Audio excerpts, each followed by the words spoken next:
नमस्कार, स्वागत है आपका अपने एग्जाम वर्ट में। और आज हम चर्चा करने वाले हैं सीयूटी पीजी एंट्रेंस एग्जाम पे। और एंट्रेंस एग्जाम पे जो सबसे इंपॉर्टेंट टॉपिक है उस पर हम बात करें कट ऑफ पे। कट ऑफ पे बात करना इसलिए आवश्यक हो जाता है क्योंकि 11 मार्च से 11 ऑफ मार्च से हमारे एग्जाम्स हैं। और यहाँ जो कट ऑफ्स हैं इन पे मैं बात करूँगा अलग अलग यूनिवर्सिटीज़ पे कितना मॉडरेट पेपर हो सकता है, कितना डिफिकल्ट हो सकता है, उसके बेस पे हम बात करेंगे।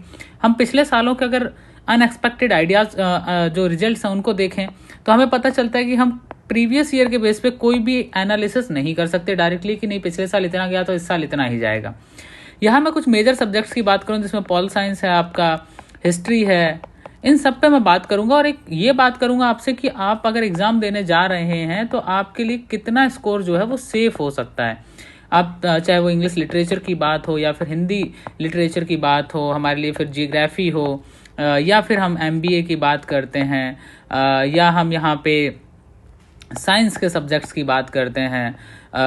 इसके अलावा जो अदर सब्जेक्ट हैं चाहे वो संस्कृत है उसकी बात करें, तो इस तरह के जो pol science, history, English literature है इन सब की बात करेंगे। और मेजर टॉप 3 यूनिवर्सिटीज़ की बात करेंगे हम। तो यहाँ पे हम अपने सामने जो टॉप यूनिवर्सिटीज़ रखते हैं, जेएनयू रखते हैं, इसके अलावा हम बीएचयू रखते हैं, बीएचयू के अलावा हम डीयू रख लेते हैं, इसके अलावा यूनिवर्सिटी ऑफ हैदराबाद रख लेते हैं, साथ ही साथ हम यहाँ पे एक यूनिवर्सिटी और ऐड कर सकते हैं। वो यूनिवर्सिटी हमारे लिए बेटर रहेगी जेएनयू, बीएचयू, डीयू और यूनिवर्सिटी ऑफ हैदराबाद के अलावा हम पौंडीचेरी वगैरह भी ऐड कर सकते हैं। लेकिन मेरे आइडिया से 4 यूनिवर्सिटीज जो हैं हमारी देश की सबसे बेहतरीन यूनिवर्सिटीज़ हैं, JNU, BHU, DU and university of Hyderabad. चलिए अब हम चर्चा करते हैं बिना रोके, सीधा सीधा हम बात करते हैं आपसे कि किस प्रकार से जो JNU, BHU, DU, university of Hyderabad अपना इंपॉर्टेंट रोल प्ले करते हैं और यहाँ पे हम कितना स्कोर अगर निकालते हैं जिससे हमारा सिलेक्शन हो जाता है। मैं किसी भी अगर आप एनालिसिस करेंगे, आप अगर जो प्रीवियस ईयर देखेंगे तो उनको देखेंगे तो एक आइडिया लग जाता है आपको कि हाँ नियर बाय 200 या मोर देन 200, 220, 210 ऐसा स्कोर जो है वो रहा। और यहाँ पे हम कट ऑफ की बात करें तो जेएनयू की करते हैं कि जेएनयू का जो कट ऑफ है वो एवरेज सभी यूनिवर्सिटी से हाई होता है। ठीक है, इस साल आपको पता है कि आपका जो पेपर है वो केवल 300 मार्क्स का है। 300 मार्क्स में से आपको मिलता है 75 क्वेश्चन, और 75 क्वेश्चन जो है वो आपका हर क्वेश्चन 4 नंबर का होता है। ठीक है, पहले 25 क्वेश्चंस और आते थे जिन्हें हम जनरल टेस्ट कहते थे। जनरल टेस्ट इस साल पेपर से हटा दिया गया है, तो आपके पास केवल और केवल 75 क्वेश्चंस का पार्ट है जिसे आपको वहां पे अटेम्प्ट करना है। अब 300 नंबर में से देश की सारी यूनिवर्सिटीज में कट ऑफ बनेगी। 300 नंबर से ही आपका जेएनयू का बनेगा, डीयू का बनेगा, बीएचयू का बनेगा, यूनिवर्सिटी ऑफ हैदराबाद का बनेगा, सबका इसी 300 से बनना है। अब जब इस 300 से वो कट ऑफ बनना है तो आपको एक चीज यहाँ पे समझ लेनी है, वो ये समझ लेनी है कि हमें अब की बार जो कट ऑफ है वो ऑफकोर्स थोड़ा हाई होने का चांसेस है।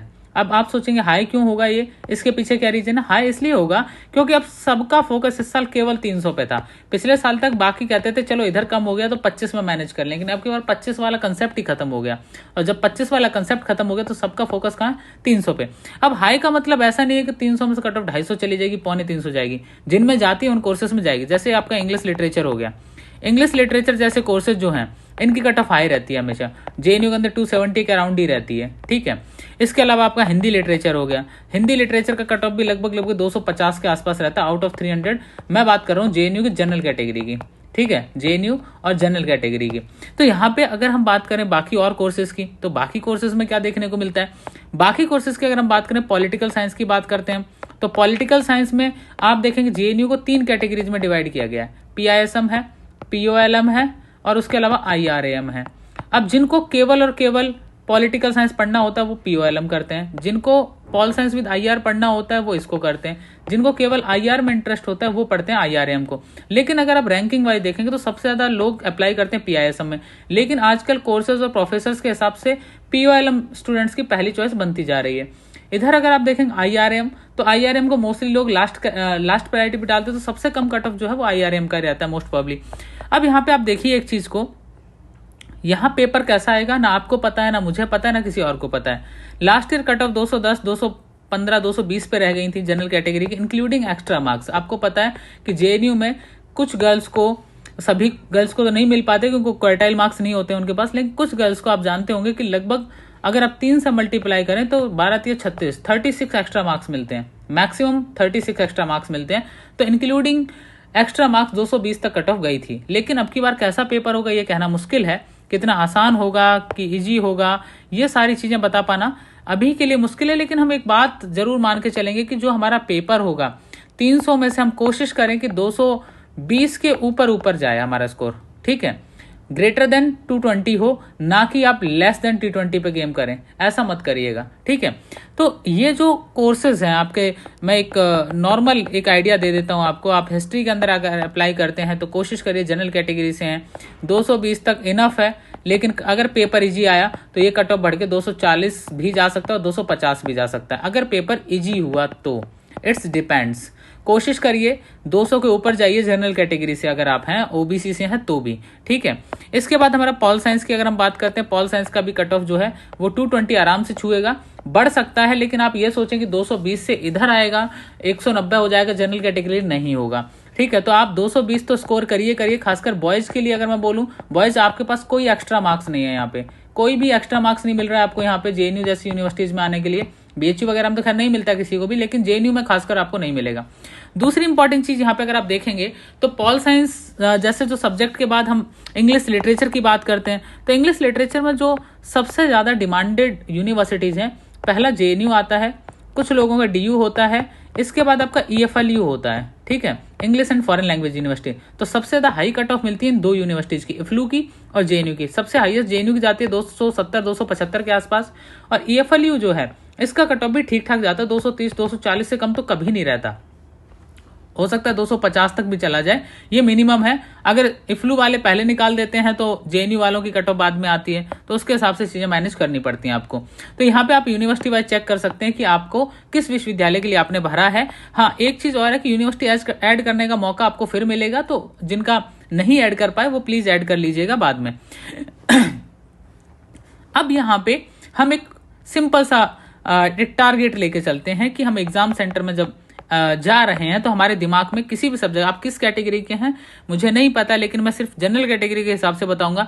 कोशिश करिए आपका जो स्कोर है वो 200 के ऊपर होना चाहिए, ठीक है, 200 से कम नहीं होना चाहिए, ठीक है। आपका जब मोर देन 200 रहेगा टारगेट, तभी आप जेएनयू जैसे विश्वविद्यालय को ले पाएंगे, उसमें सिलेक्शन ले पाएंगे, ठीक है। तो ये कट ऑफ में ये कहना कि नहीं 200 ले आना तो हो जाएगा, 180 ले आना तो पक्का हो जाएगा, ये सब मुझे लगते हैं कि आपको एक फेक होप देने वाली बात है। अभी सिर्फ रिवाइज करो, रिवाइज करने के अलावा मॉक टेस्ट लगाओ, ये दो काम है जो आप अभी कर सकते हो। और कोई भी अगर आपको हेल्प चाहिए तो हमारा जो टेलीग्राम चैनल है उसे ज्वाइन कर लीजिए। टेलीग्राम चैनल में कुछ मॉक पड़े हैं फ्री में, वो आप लगा सकते हैं। उसके अलावा आप paid mock test series join कर सकते हैं, और भी कई सारी चीजें हैं जिन्हें आप कर सकते हैं। लेकिन अगर आप टारगेट कर रहे हैं देश की टॉप यूनिवर्सिटीज को, तो यहाँ पे आपका revision, mock of revision, RMR, ये सिस्टम आपका चलता रहना चाहिए और डेली चलता रहना। जैसे आप सुबह सुबह जब उठते हैं तो आपने देखा होगा, जैसे आप 20-20 का फॉर्मूला लगाते होंगे लाइफ में, 20 मिनट योग करना है, 20 मिनट एक्सरसाइज करना है, 20 मिनट एक बुक पढ़ना है, ऐसे ही आपका इन दिनों रिवीजन, मॉक और रिवीजन, इन सब का आपके पास एक शेड्यूल होना चाहिए। उस शेड्यूल होगा तभी आप चीजों को कर पाएंगे, ठीक है। तो इसमें अगर किसी को कोई दिक्कत है तो आप कोई भी हेल्प हमसे मांग सकते हैं, ठीक है। इसके अलावा अगर हम बात करें आपसे, यहाँ पे एक सबसे इम्पोर्टेंट चीज़ जो है हमारे और काम की है, वो ये है कि एग्ज़ाम आपके 11 से हैं, 11 मार्च से हैं।